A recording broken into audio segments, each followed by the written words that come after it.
Okay, so we can get started. Hi everyone. My name is Ruth, founder of NoVasta, and I'm so excited to welcome you to our first ever webinar. I'll pass it on to Sophie and Ariana to quickly introduce themselves. Hi, my name is Sophia Hennessy, and I'm also a co-founder.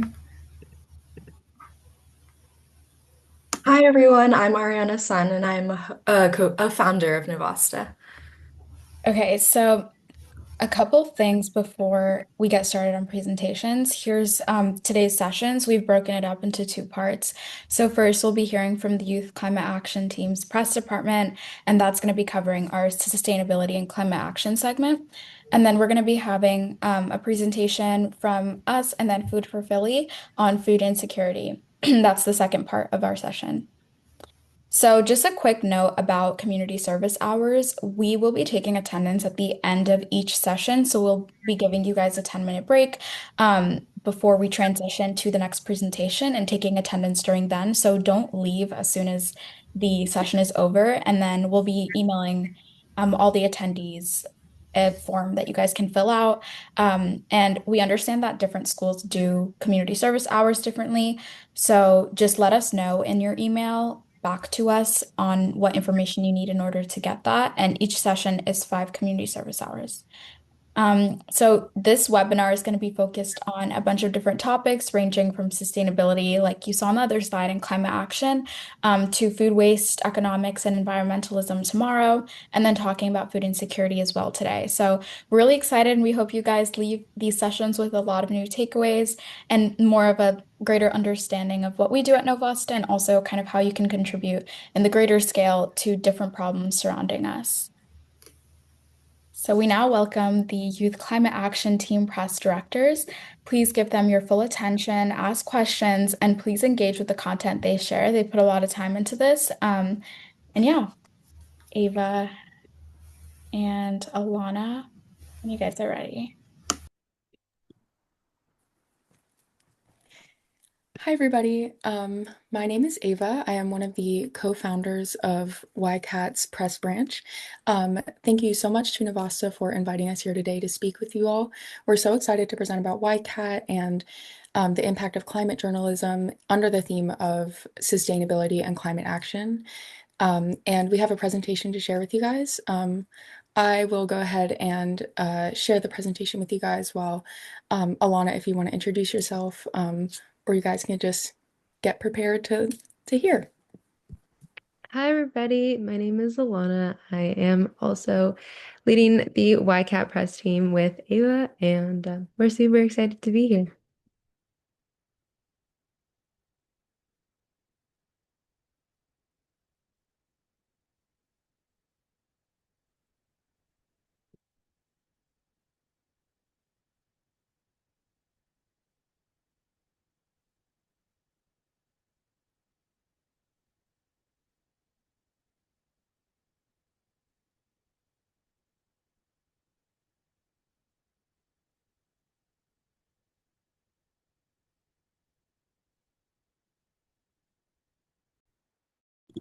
Is everybody able to see my screen? It was good like before, and now it's back to your Zoom tab. Oh, okay. All right, I'll go ahead and just put the presentation up.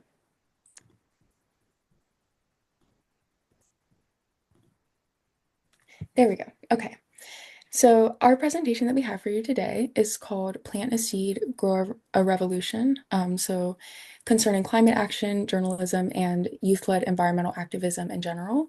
And so this is kind of just going to be like a very all-encompassing presentation of how you yourself can get involved in the climate movement and what it takes for younger generations to be able to contribute to such these big issues that are like impacting our time. So, just a little introduction about us and about you. We would like you to, in the chat, to kind of just give us a little bit of an intro about why you decided to join this webinar, what brings you here, what kind of invigorates you about climate action and environmentalism, and really anything. We want this to be kind of a collaboration between all of us because we are not just talking to you, we are talking with you. Um, And a little bit about YCAT in general. YCAT is the organization that we are here speaking on behalf of.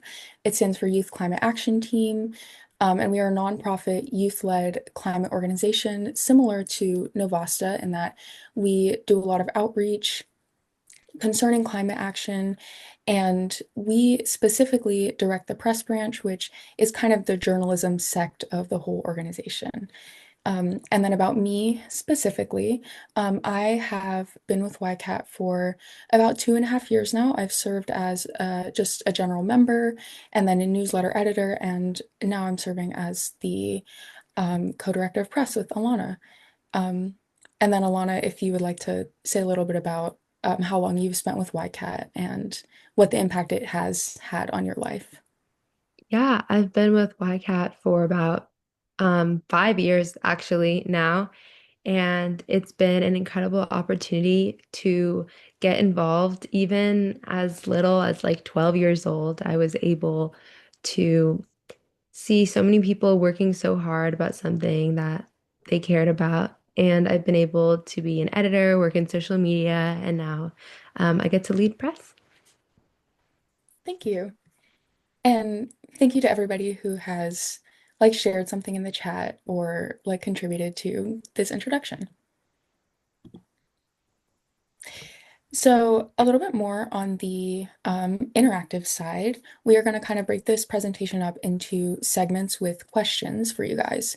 So starting us off kind of general, what is one shocking story or fact you've heard about the environment, climate, or planet in your lifetime? And why does it stand out to you?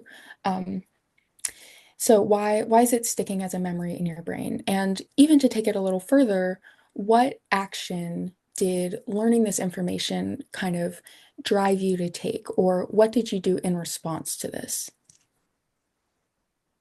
So we will just give you guys a couple seconds to like write that down in the chat, or um, if you just want to like think about it on your own, and just to kind of like get the discussion started and get it moving.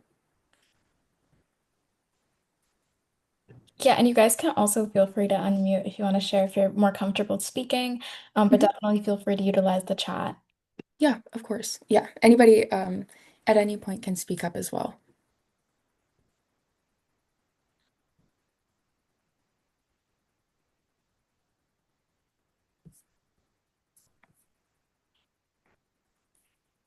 So I'm gonna exit out of sharing my screen for a second so I can Absolutely. Wildfires. I mhm, live in California, so this hits home. We literally just had a fire like a week ago. We mhm, have them all the time, and it's absolutely terrible. mhm.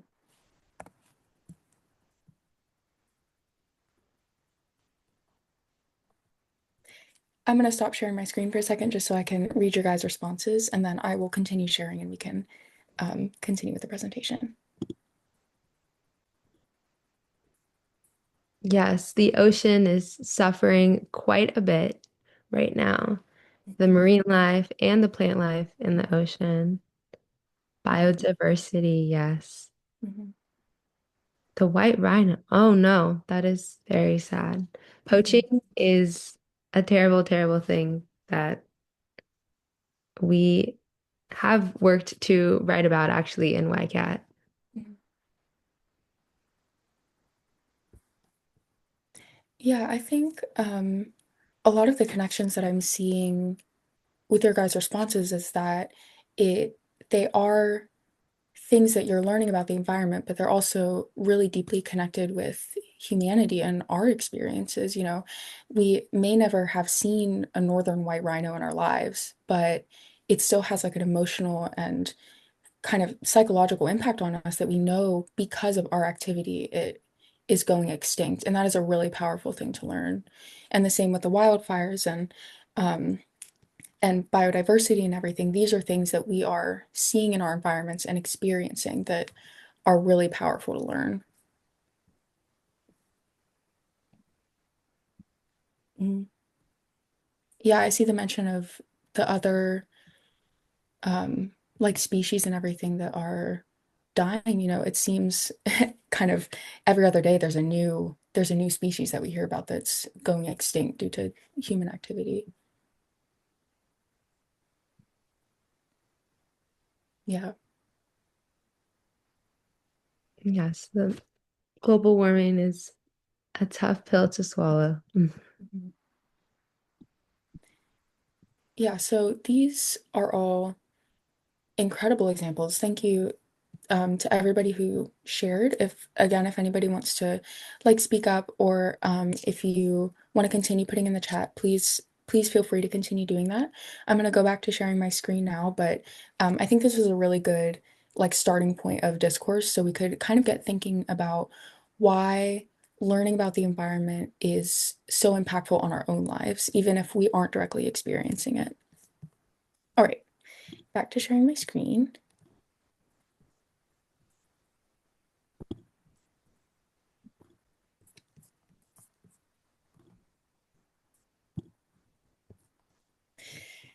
All right, so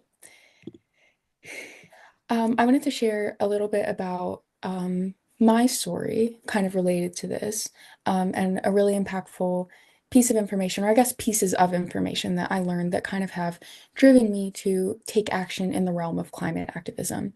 So, I don't know if you guys remember those, or if when you were younger, maybe in elementary school, um, you had to read those Scholastic magazines. We had to read one like every week. And a lot of times they had a little section about environmental news. And I also grew up watching Animal Planet, watching a lot of those nature documentaries, and I always have had a lot of passion for them and really love seeing the animals in their environment. And I remember one time I learned a fact that it's expected that there's going to be more plastic straws in the ocean than fish by 2050.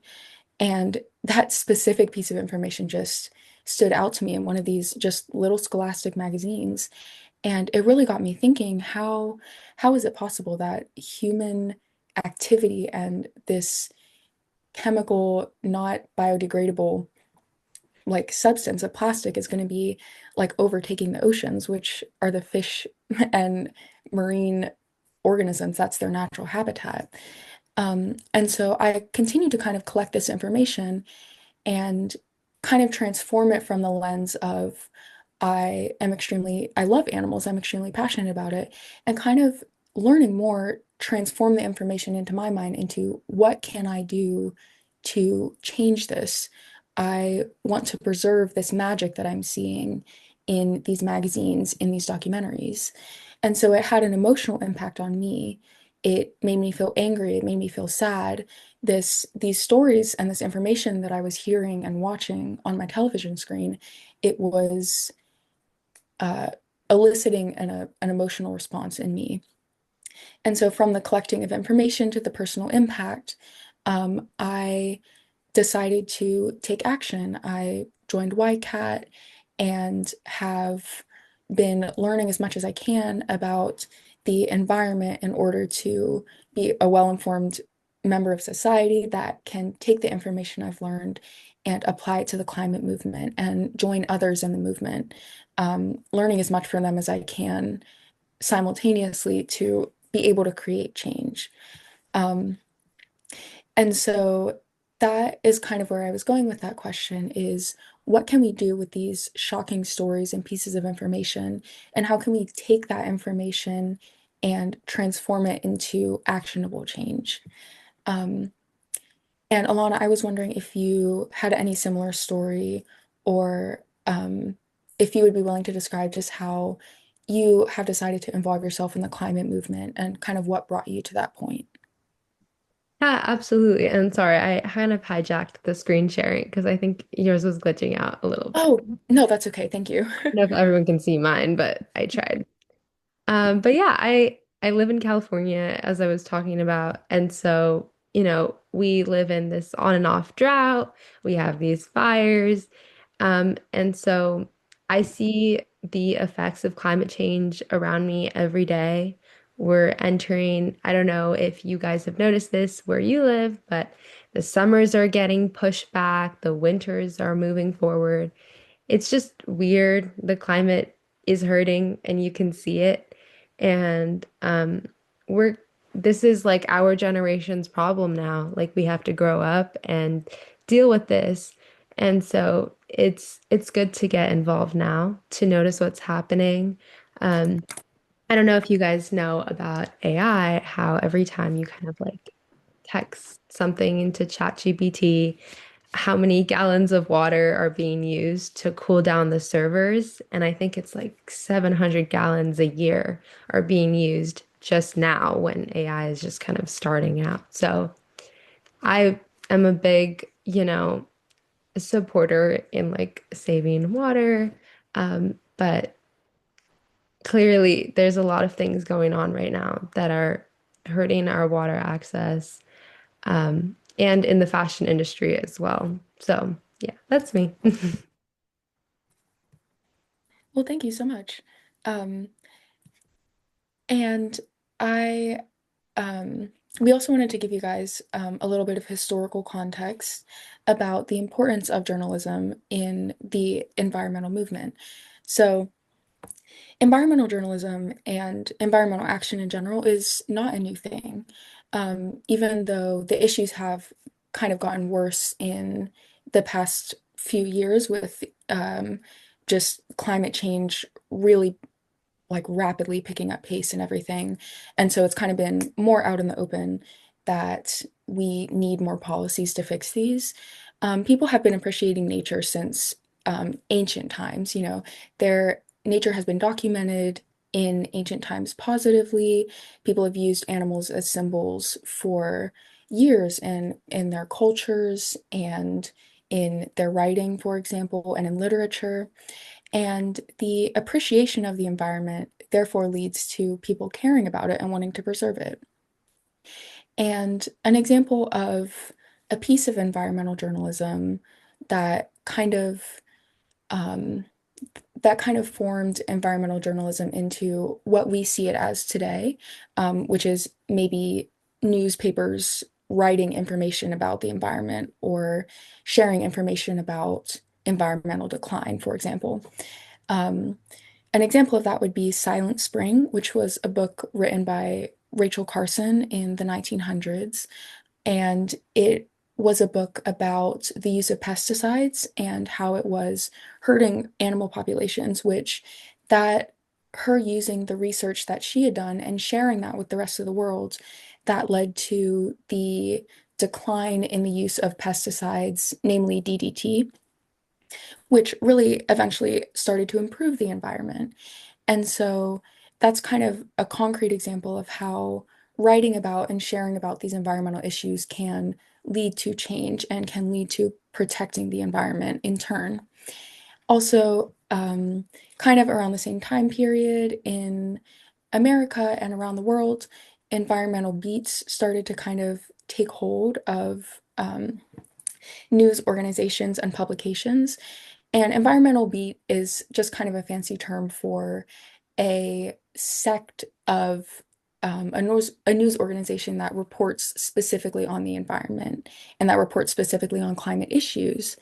And people writing about the effects of, for example, using fossil fuels or industrialization, that leading to people wanting to create change and to take down these big companies that are, for example, putting oil into reservoirs. And I don't know if you guys can see this picture here, but in the 1950s, 1960s, a picture was posted in a newspaper article where a river was catching on fire because there was so much oil in the river from a factory that was beside it.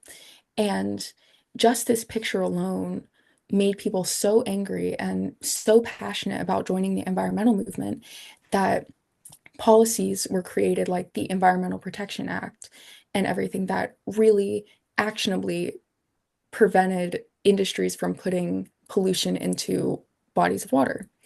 And this has kind of grown as a movement in the rise of digital environmental journalism. So more pictures, visuals always get people more involved and get people more passionate about it. So there's a really big history of journalism and of the sharing of information about our environment that has led to its protection. And um, yeah, that's all we wanted to say about historical context.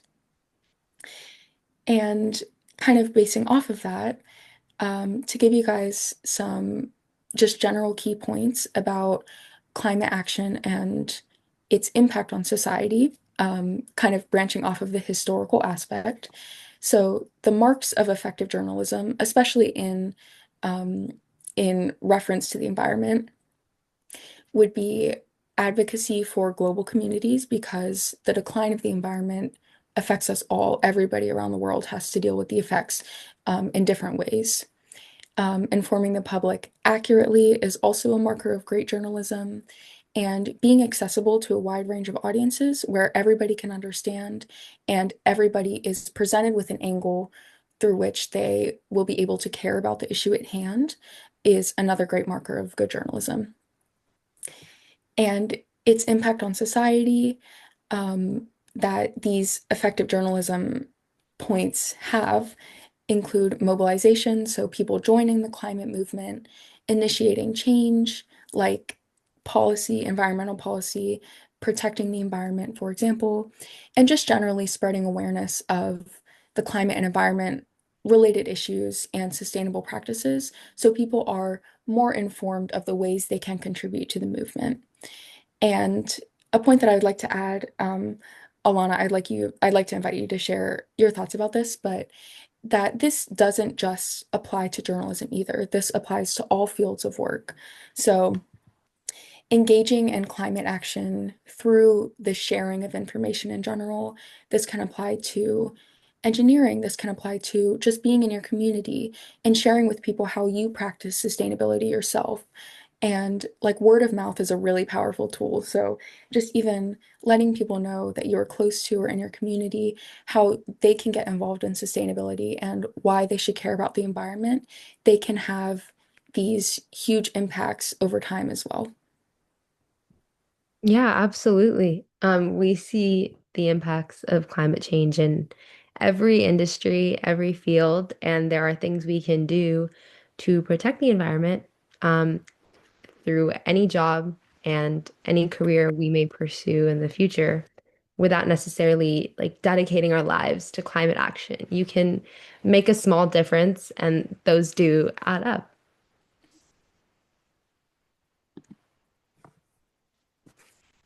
Yeah, so I think that's a really good point that the like the small actions that we take every day, they can add up to build into these great movements. Um, and to be able to kind of illustrate that to you guys, that you guys are able to do this yourselves. This is something that anybody can get involved in, no matter how young you are. I think we use the rhetoric a lot that it's never too late to join the climate movement, but it's also never too early. So if you feel like you might not have enough resources or it's not the right time, you there are always ways that you can get involved and always opportunities for you to write that story, to join that movement, to join that organization. Um, and so we wanted to ask you guys for one pitch or idea that you might have for a climate or environment related news story. So what stories do you think that people would care about? Or what ideas do you have for the stories that might go untold about the environment that you might have experienced in your own lives? So feel free to speak up or to write something in the chat. We'll give you guys a couple minutes to, or a couple, a few moments to think about this.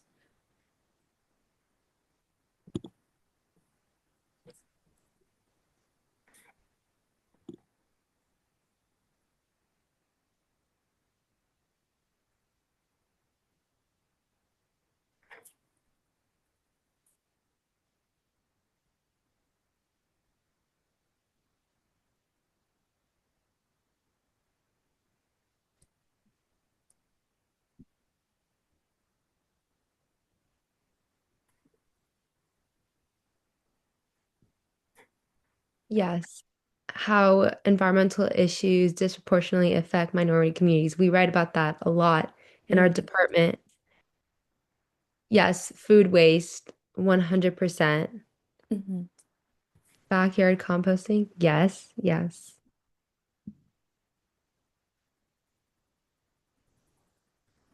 Yeah, Absolutely. displaying like the kind of discrepancies between different nations and how one one country's actions really end up affecting another. And so we're all in this together, but there's a lot of division. So people don't realize that their effects on the environment are impacting other people as well. Yes, absolutely with the AI plants. Mm, I don't know if you guys have seen that story about that couple who's living right next to this AI plant, and it's absolutely destroying their way of life. mm, mm.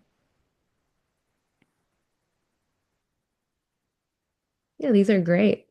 Yeah, these They could are be written about in our department. yeah, exactly.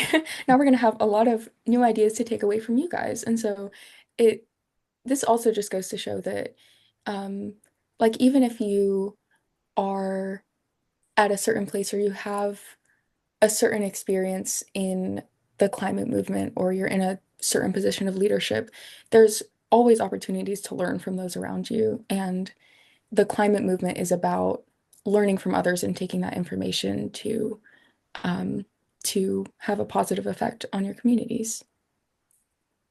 Ocean dead zones, absolutely horrifying. And again, it's something that not all of us are able to see in our immediate settings, but it just still has that really powerful emotional impact.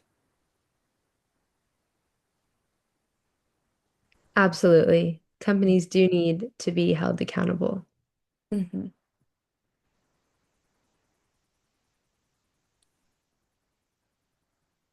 Yeah, these are truly incredible ideas. You guys did great thinking of topics that would be great to write about.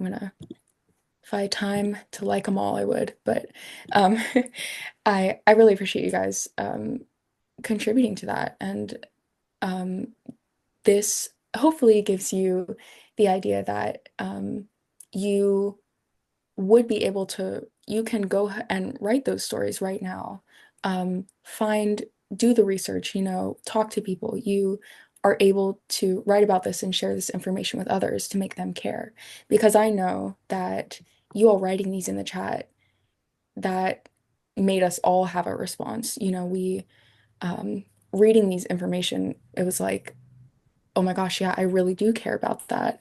And that's why communication and sharing the information is so important. So thank you guys. And continue to think about it and discuss as well. So this kind of that was kind of a segue into our next section, which is how you can get involved. So your role in the climate movement overall, and how you can practice sustainability, but also encourage others to do the same. So, like we mentioned before, it's never too early to get involved, and opportunities do exist for younger generations to contribute to environmental advocacy efforts, even if we may not have as much of the power or resources in general. So, ways that you can get involved include writing and communicating, safely protesting. You can just generally collaborate with others that feel the same as you do about the climate movement, practicing sustainability on your own, and joining youth-led climate action organizations like NoVasta and like YCAT.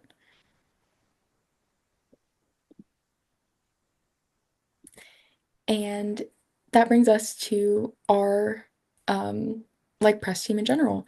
So, um, Alana, would you want to talk about our guiding principles? Yeah, absolutely. Our main mission is to write about a diverse range of climate topics and events, as you may have noticed.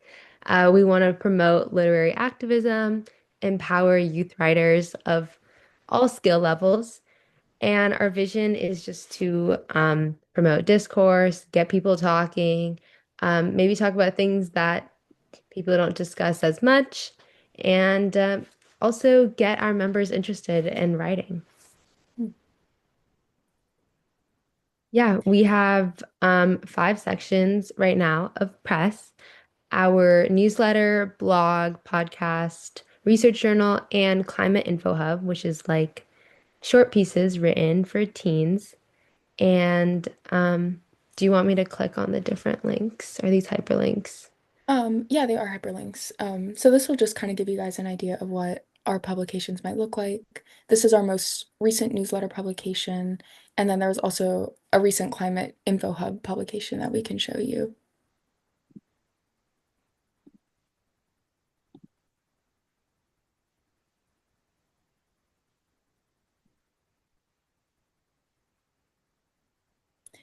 And so in YCAT Press, we really give people the opportunity to write about topics that they're interested in. So you may get assigned a piece, but you can typically have a say in what you want the piece to look like. And we really give writers a lot of independence and but also support at the same time.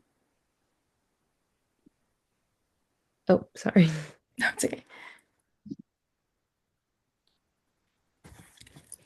So, what we emphasize kind of in general, just another general overview.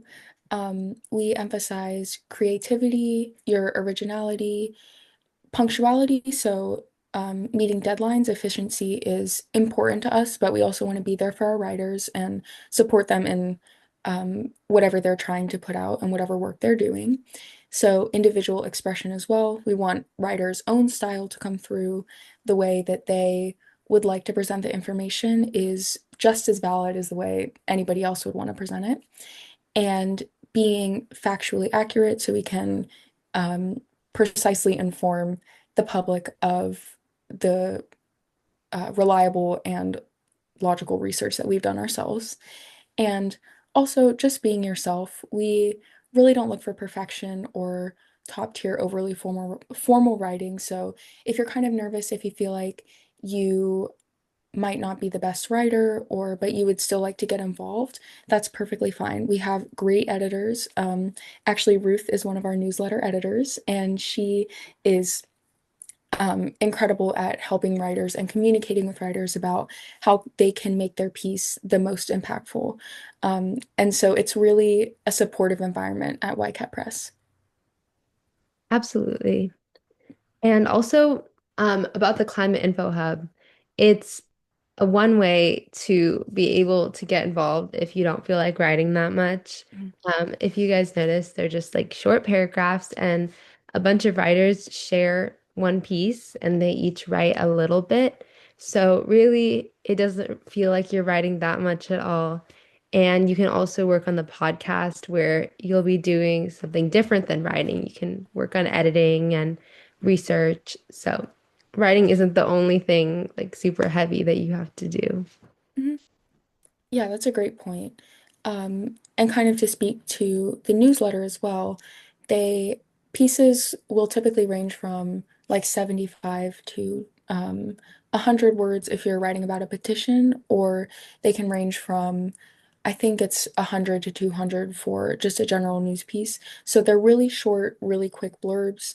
You don't have to do too much extensive research. And so our goal is to have it be like really quick turnaround. And so writers aren't having to take so much time and but that we can still get information out and share it with the public. And as you guys can see, our contact info is up there on the screen. And if you're interested in joining YCAT, I'm going to put a couple of links in the chat. So I'm going to put a link to the YCAT website, and I'm also going to put the YCAT membership application. So the membership application, you can just put some information about yourself, and we are able to get that information and kind of place you in many of the branches that we have at YCAT. So there are also other branches that you'll learn about through the membership application of YCAT if you're interested in joining those branches. We are biased for the press branch since that's our branch, but so we'd love you to join us. But there are amazing branches with other amazing leaders that you can join in if another type of climate activism is more your speed. And then also we have a lot of open press leadership applications that we are collecting responses for the season. So I'm going to put links to those in the chat as well. And we really encourage anybody to apply for those positions. And so we can kind of start the season with YCAT, full throttle. So I'm going to go ahead and put those in the chat. And um, Alana, if you want to go ahead to the next slide while I'm doing that. All right. In the chat, if you guys want to also say what is one thing that you have learned from today's session, one thing that you are thinking about brewing over.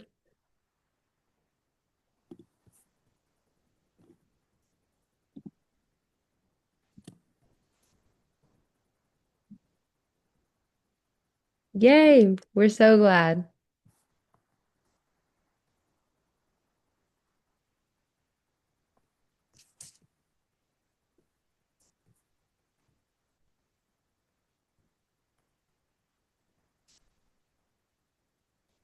I love that there is no right way to engage in climate advocacy.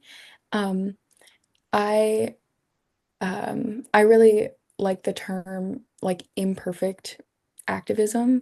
So even if it's messy, even if you don't feel motivated all the time, even if you maybe don't feel like you're doing enough, doing anything is an accomplishment in and of itself. And you are changing lives and you are changing your environment, even if it doesn't fit what you expect activism to look like.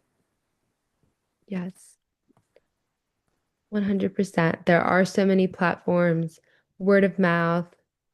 Yes, and there is no single hero. That is true with Mm. everything and definitely true with this situation. Mhm. How impactful journalism is in spreading awareness.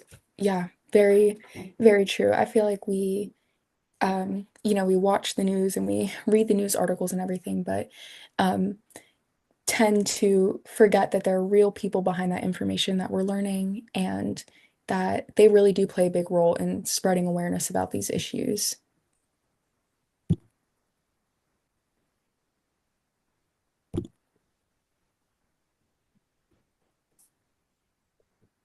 All right, I will move on. If anyone has any questions for Mhm. us about YCAT or the rest department. Yeah, we just wanted to open it up for you guys to ask us anything really. Yes, there are many big and small things we can do. Absolutely.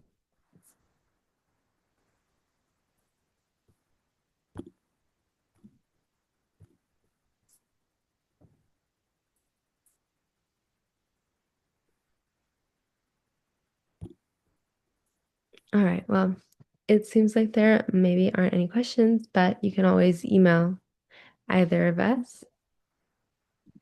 And that's it.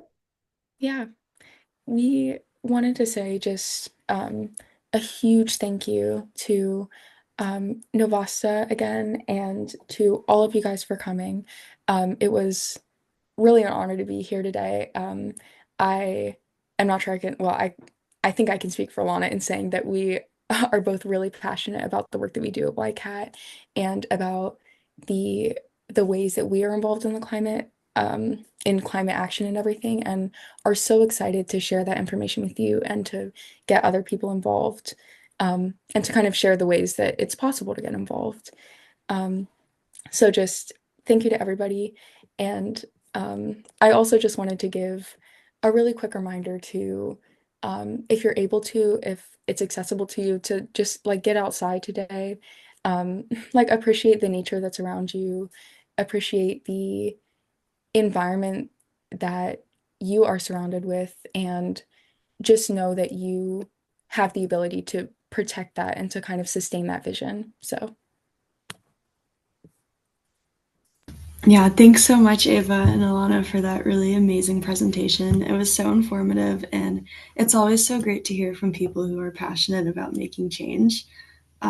So, yeah, we really appreciate that presentation. Thank you so much. Thank you so Yeah, much for your thank you so time. much. Of Yeah. course. I think your work really does embody kind of what NoVasta stands for in educating and advocating for issues that we care about, specifically in the climate and environmental sector. So we really do appreciate your time. And thank you so much to everyone who interacted with their presentation in the chat. Um, yeah, thank you.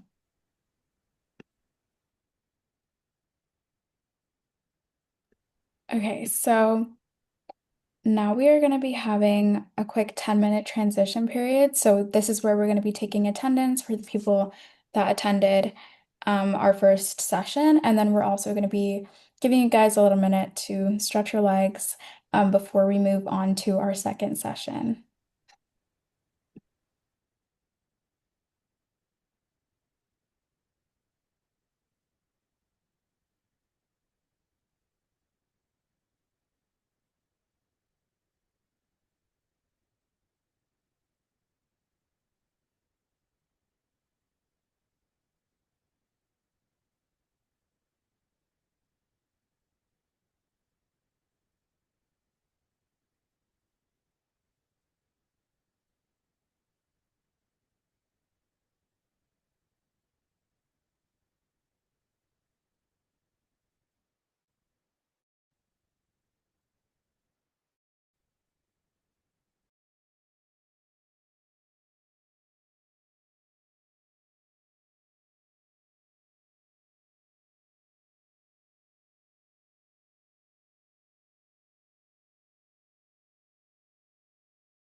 Hi, everyone. We will be getting started at 10 o'clock. So if you have anyone that's joining the second session, you can send them a reminder to hop on the Zoom link. Feel free to